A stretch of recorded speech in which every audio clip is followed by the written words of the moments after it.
Bonjour à tous. Aujourd'hui, du coup, avec cette vidéo, je vous propose une nouvelle moyenne à travailler qui s'appelle la classe inversée. La classe inversée, c'est très simple en fait. Je vais vous parler de quelques petites choses et vous, donc, vous avez votre feuille qui, du coup, je vous ai distribué un cours qui est à compléter.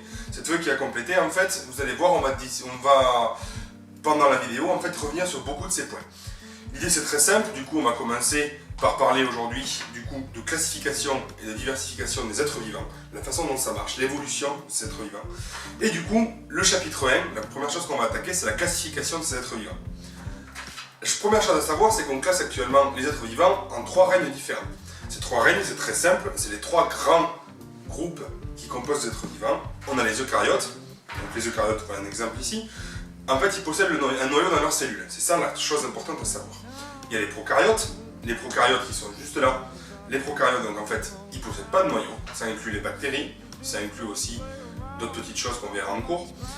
Et du coup, une troisième chose qui s'appelle les archébactéries. Ces archébactéries, c'est des choses un peu bizarres qui vivent surtout au fond des océans. On ne les connaît pas très bien. On va pas beaucoup s'apesantir dessus. Très simple. Deux questions qu'on va se poser. Qu'est-ce que c'est les critères qui permettent de définir la classification des êtres vivants? Première chose.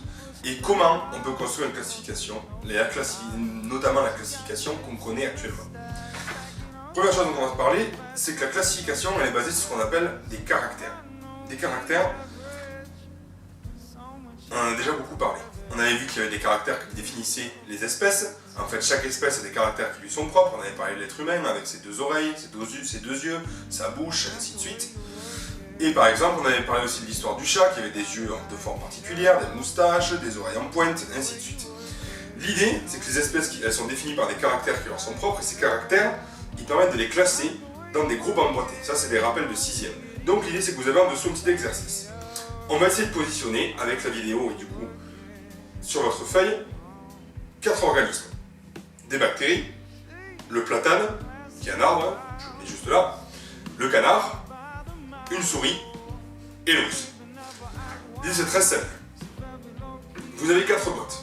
Ces 4 boîtes du coup correspondent chacune à un caractère. Par exemple la première boîte correspond au caractère reproduction. La deuxième boîte a un caractère qui s'appelle cellule avec un noyau. Troisième boîte des pattes pour se déplacer. Et quatrième boîte des poils. L'idée du coup c'est est-ce que les organismes qu'on a vus avant ont ces caractères là? Ok. Première chose du coup on va s'intéresser à notre ami la bactérie. La bactérie qui est juste là. Hop. Cette bactérie, qu'est-ce qu'on voit? Elle possède, donc c'est une cellule, en général simple, donc il n'y a pas de plusieurs cellules chez les bactéries. Et du coup, dans cette cellule, qu'est-ce qu'on voit? On voit surtout une membrane, qui est ici, et un cytoplasme. Ce cytoplasme, très simple, il nous manque quelque chose. Membrane, cytoplasme, ok, vous m'allez me dire, il n'y a pas de noyau. Pas de noyau. Par contre, regardez là, les bactéries, elles se reproduisent. On les voit, on en voit ici une qui bourgeonne et hop, qui maintenant est divisée. L'idée donc, c'est que les bactéries se reproduisent, mais n'ont pas de noyau dans leurs cellules. Donc on va pouvoir les exclure de la deuxième boîte qui correspond à la boîte cellule avec noyau. Ok, on va maintenant regarder le platane. Le platane, il se reproduit. On va voir, vous avez vu les modalités en 5e. On va voir du coup ça, on pourra en reparler si vous voulez dans notre petite minute naturaliste. L'idée c'est très simple, le platane ça se reproduit. Et du coup le platane, voici une de ses cellules. Donc voici une de ses cellules, vous voyez du coup membrane, noyau, cytoplasme, le platane possède un noyau. On peut donc le placer dans la boîte cellule avec noyau. Le platane par contre, on est bien d'accord, ne possède pas de pattes pour se déplacer. Donc ce platane, on va pouvoir l'exclure de la boîte suivante. Ok, regardons maintenant le canard. Le canard se reproduit, hein. 2 canards, un mâle et une femelle, ça fait un caneton. Le canard a des cellules avec un noyau, les voici ici. Et du coup, le canard, on est bien d'accord, a des pattes pour se déplacer. Par contre, le canard, tout le monde le sait, a des plumes, pas des poils. Voici une des plumes d'ailleurs. Le canard n'a pas de poils, on peut donc l'exclure de la boîte avec les poils. Ok, regardons maintenant notre souris et notre ours. Notre souris et notre ours peuvent se reproduire, première chose.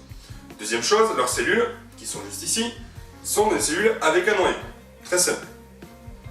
Troisième chose, ils ont tous les deux, des pattes pour se déplacer. Ok. Dernière chose, les souris, comme les ours, ont des poils.